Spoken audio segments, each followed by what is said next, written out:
बिस्मिल्लाहिर्रहमानिर्रहीम। मुअज़्ज़िज़ सामीईन, आज हम एक ऐसे टॉपिक पर बात करने वाले हैं जिससे मिलते जुलते टॉपिक पर हम पहले बात कर चुके हैं। वो था ट्रांसजेंडर एक्ट, उसकी ख़तरनाकी, उसके नताइज, उसके मुस्मरात और उसके मुज़मरात। यकीनन हम सब लोगों ने मिलकर उस एक्ट के बारे में अपनी बसात के मुताबिक कोशिश की। सोशल मीडिया पर भी कोशिश की गई, इलेक्ट्रॉनिक मीडिया पर भी जो ज़िम्मेदार अफराद थे उन्होंने कोशिश की, पार्लियामेंट में मौजूद मजहबी जमातों ने कोशिश की। अल्हम्दुलिल्लाह उस एक्ट को मनसूख करार दे दिया गया। लेकिन एक बात आप जहन में रखिए कि ट्रांसजेंडर एक्ट के लागू होने के बाद, उसके बिल से एक्ट बनने के बाद बहुत से मुज़मरात जो थे वो हमारे सामने आना शुरू हुए। बहुत सी चीज़ें तो ऐसी थी जो खुलकर हमारे सामने आई, लेकिन बहुत सी चीज़ें ऐसी थी जो पर्दा इख्फा में थी, जो यकीनन कुछ अरसे के बाद हमारे सामने आनी थी। आज का जो मौजू है वो पाकिस्तान की एक फ़िल्म जिसका नाम है जॉयलैंड, ये उसी ट्रांसजेंडर एक्ट का समर है और उसी के मुज़मरात में से है, उसी के नताइज में से है। ये तो खुदा का शुक्र है कि ट्रांसजेंडर एक्ट को मनसूख करार दिया गया, वरना इससे होने वाली जो हौलनाकी और तबाही है उस पर, जैसे हमने ट्रांसजेंडर एक्ट तारीख का सबसे ज़्यादा ख़तरनाक बिल क्यों है, उस वीडियो में हमने तफसील के साथ बताया था, जो अमूमी तौर पर हमारे सामीईन नहीं जानते थे या वो चीज़ें बताने वाले हिचकिचाते थे और बताने से ज़रा गुरेज करते थे। लेकिन मैंने वो तमाम चीज़ें इशारतन किनायतन आपको बताई जो इन फ्यूचर होने वाले थे, उसका अंदाज़ा हो सके। बहरहाल उस पर हम अल्लाह ताला के शुक्रगुजार हैं कि वो हमारी मेहनतें, हमारी काविशें, हमारा सोशल मीडिया पर हर एक बंदे का जो भी जहां जिस हैसियत में काम कर रहा था उसकी आवाज़ सुनी गई। इसी तरह अब हमें ज़िम्मेदारी का मुजाहरा करना है इस फिल्म के बारे में जो 18 नवंबर को पाकिस्तान में रिलीज़ होने जा रही है। जिस तरह हमारे मुअज़्ज़ज़ सेनेटर मुश्ताक अहमद ख़ान ने गुज़िश्ता दिनों ट्रांसजेंडर एक्ट बिल के बारे में अपने इतराज़ात का इजहार किया और तमाम मजहबी दीनी जमातों ने उनका साथ दिया और मिलकर उन्होंने इस बिल को नाकाम बनाया, इस बिल को मनसूख करवाया और हमारी मिली, कौमी, तहजीबी, सकाफ़ती, मुआशरती और इस्लामी जो एक बाउंड्री है, एक लाइन है, उसका उन्होंने दिफा किया। इस पर यकीनन वो तमाम लोग मुबारकबाद के मुस्तहिक हैं। इसी तरह इस बार फिर मोहतरम सेनेटर मुश्ताक अहमद खान साहब ने वजारत इत्तलात व नशरियात से बाकायदा तहरीरी तौर पर इसके बारे में पूरी मालूमात हासिल की कि इस फिल्म के बारे में आप लोगों की क्या राय है। तो फिल्म सेंसर बोर्ड ने इस पर अपना जो तहरीरी जवाब दिया, उन्होंने कहा कि हमें इस फिल्म के अंदर कोई चीज़ भी मुतनाज़ा नज़र नहीं आई। यहाँ आपके सामने मैं उस फिल्म की जो स्टोरी है जिसका ट्रेलर आ चुका है और उसके अलावा जो बहुत सारी चीज़ें जो सोर्स होते हैं जिसके ज़रिए मुझे भी पता चला और यकीनन आपको भी पता होगा। तो इसकी स्टोरी कुछ यूँ है कि एक डांस क्लब में एक नौजवान मुलाजमत करता है और उसके साथ ही एक ट्रांसजेंडर, यानी कि जो अपनी हैयत तब्दील करवाने के बाद एक औरत की शक्ल में, यानी लड़के से एक औरत में मुंतकिल हुआ है, वो भी ट्रांसजेंडर भी यहाँ काम करता है और ये दोनों एक दूसरे की मोहब्बत में मुब्तला हो जाते हैं।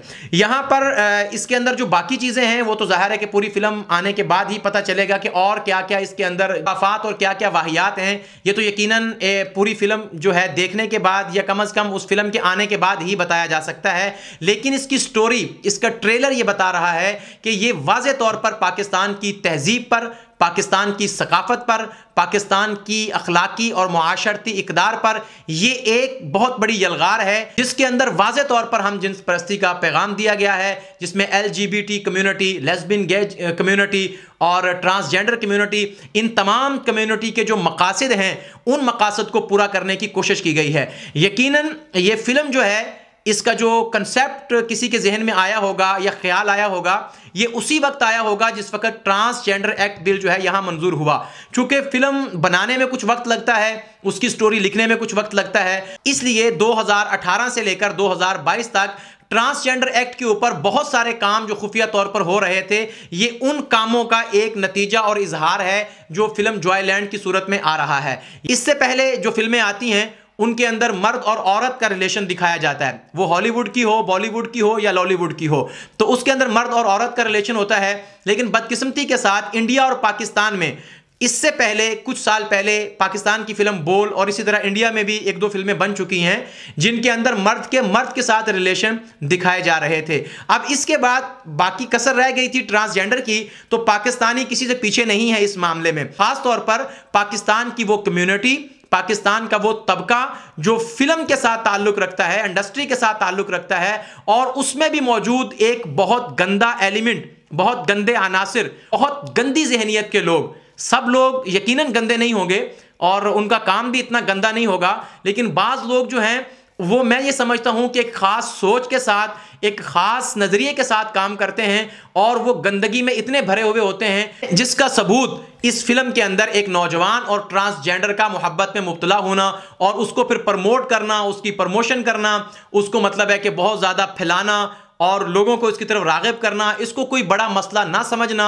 यकीनन इन्होंने अपनी जहन की गंदगी और गलाजत का खुला सबूत जो है वो इस फिल्म के साथ दिया है। यकीनन फिल्म की कास्ट में मौजूद तमाम लोग जो हैं वो ये जानते थे कि इस तरह की फिल्म बनाने से हमारी बदनामी भी होगी, बेइज्जती भी होगी, हमें तोए लानत भी की जाएगी, लोग हमें गालियां भी देंगे, बुरा भला भी कहेंगे, लेकिन खैर उनको इस चीज़ से कोई फर्क नहीं पड़ता क्योंकि उनकी ये फिल्म जो है इस वक्त कांस फेस्टिवल में सिलेक्ट होकर क्वेयर पाम अवार्ड हासिल कर चुकी है। आप अंदाजा करें कि थर्ड क्लास फिल्म है, 2% की फिल्म है, घटिया तरीन स्टोरी है, लेकिन क्या है, पाकिस्तान की तहजीब पर यलगार की गई है, पाकिस्तान की मुआशरत पर यलगार की गई है, पाकिस्तान की अखलाकी और इस्लामी कदरों पर यलगार की गई है। लिहाजा उसको फेस्टिवल के लिए भी सिलेक्ट किया गया है और उसको क्वेयर पाम अवार्ड भी दिया गया है। लेकिन हर वो फिल्म जिसमें पाकिस्तानी कल्चर, पाकिस्तानी तहजीब, पाकिस्तान की अखलाकी, इस्लामी मुआशरती कदरों पर यलगार की जाती है, उस पर एतराज़ किया जाता है, उसका मजाक उड़ाया जाता है और पाकिस्तानी कौम का मजाक उड़ाया जाता है और पाकिस्तानियों को घटिया तरीन साबित किया जाता है, इनको जानवरों से बदतर बना के पेश किया जाता है। उस फिल्म को कांस फेस्टिवल में सिलेक्ट भी किया जाता है और उसको क्वेयर पाम अवार्ड भी दिया जाता है। यूरोप की बदनीयती और बदमिजाजी और बद तहजीबी की वजह से हमारे यहाँ पर यह रवैया परवान चढ़ रहा है कि नबी करीम सल्लल्लाहु अलैहि वसल्लम की गुस्ताखी करो, वो हमारे माई बाप हैं, वो हमारी हिफाजत करेंगे, मशहूर भी हो जाओगे, पैसा भी मिलेगा और बाहर भी जाने का मौका मिलेगा। इसी तरह पाकिस्तानी तहजीब पर वार करो, पाकिस्तान की मुआशरत पर वार करो, उसके बाद आप बाहर चले जाओ, आपको मतलब है कि पैसा भी मिलेगा, आपको इज्जत भी दी जाएगी, बाहर आपको नेशनलिटी भी दी जाएगी। यानी पाकिस्तान और इस्लाम ये सबसे आसान चीज है जिसके ऊपर आप टारगेट कर सकते हैं, जिसको बुरा भला कह सकते हैं, जिसके ऊपर आप यलगार कर सकते हैं और उसके बाद बाहर के मुल्कों में आपको इज्जत के साथ जिंदगी जीने का हक मिल सकता है। और बहुत से लोग यहां यह दलील देते हैं जनाब ये मुआशरे के अंदर होने वाली कहानियां हैं और इन कहानियों पर ही फिल्में बनती हैं। तो मैं उनको बताना चाहता हूं कि फिर आप बनाइए फिल्म। मैं आपको कहानी देता हूं जाफर और नूर मुकद्दम के केस पर। जाफर ने किस तरह बेरहीमाना तरीके से नूर मुकद्दम का कत्ल किया, बाद में उसका सर काटा, उसको फुटबॉल बना के उसके साथ खेलता रहा। यह कितनी बड़ी सफाकियत और जुल्म था, लेकिन इसके ऊपर आप फिल्म क्यों नहीं बनाते?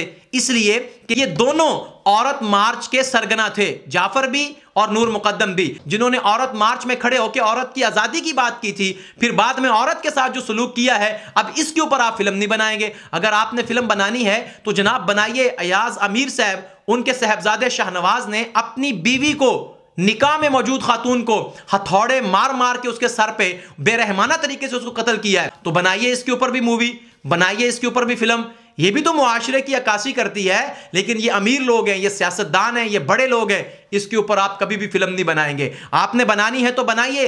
मारूफ सियासतदान अस्पताल में बीमार पड़ा हुआ है और उसके बेड के साथ शराब की बोतलें पड़ी हुई हैं, आप इसके ऊपर बनाइए, कितनी बड़ी कहानी है। और इसी तरह मारूफ सियासतदान शराब की बोतलों में मौजूद शराब को शहद साबित कर देता है, ये तो बहुत बड़ी स्टोरी है, इस पर फिल्म बनाइए। और चोट जो है वो टखने पे लगती है, प्लस्तर आप देखते हैं कि हाथ पे बंधा होता है और गोली एक पांव पे लगती है और प्लस्तर दोनों पांव पे बंधा होता है। कितनी बड़ी स्टोरी है, इसके ऊपर फिल्म बनाइए। इस पर आप फिल्म नहीं बनाएंगे क्योंकि आपका सारा नजरा गरीब आवाम पे गिरता है, हमारी मुआशरत, हमारी इक़दार पे गिरता है, हमारे दीनी तबके पे गिरता है। अगर एक छोटा सा वाकया हो जाए आप उसकी पूरी की पूरी फिल्म बना देते हो, लेकिन यहां पर पूरी पूरी फिल्में बन गई हैं, इस पर छोटा सा ड्रामा ही बना के दिखा दो मुझे। लेकिन नहीं, मुनाफिकत की इंतहा है। हमारी तमाम की तमाम जो फिल्म इंडस्ट्री है इसके अंदर बहुत ज्यादा मुनाफकत पाई जाती है जिसकी कोई इंतहा नहीं है। लिहाजा इस वक्त मैं अपनी पूरी कौम से यह अपील करता हूं कि जिस तरह आपने ट्रांसजेंडर एक्ट के खिलाफ अपनी मजबूत आवाज उठाई थी, इसी तरह जॉयलैंड फिल्म के बारे में भी आपने अपनी आवाज उठानी है। और बिलखुसूस मेरे नौजवान जो हैं, सोशल मीडिया एक्टिविस्ट जो हैं, उन तक हमने ये बात पहुंचा दी है। अब आगे इस बात को फैलाना, इसके ऊपर आप अपनी वीडियोस बनाएं, अपने पैगाम रिकॉर्ड करें, पोस्टें बनाएं, ताकि पता चले कि ये एक गैरतमंद कौम है, हम एक जिंदा कौम हैं। और यही मौके होते हैं जब कौम के जिंदा और मुर्दा होने का पता चलता है, जब उनकी अखलाकी कदरों को पामाल किया जाता है। बाकी तो हम नारे शारे लगाते रहते हैं, वो फिर भी लगाते रहेंगे, लेकिन ऐसे मौके पर जब हमारी मुआशरत, हमारी तहजीब, हमारी अखलाकी कदरें खतरे का शिकार हों, उस वक्त हमें मिलकर कोशिश करनी चाहिए। और मैं तमाम नौजवानों से यही उम्मीद रखता हूं कि इंशाअल्लाह ताला वो भरपूर आवाज़ उठाएंगे और फिल्म जॉयलैंड को पाकिस्तान में बैन करेंगे। और 18 नवंबर को जो इसको रिलीज़ की इजाज़त मिली है, इंशाअल्लाह ताला इसको मनसूख कराएंगे। अल्लाह ताला पाकिस्तान का, पाकिस्तानियों का निगहबान। अस्सलामु अलैकुम वरहमतुल्लाहि वबरकातुहू।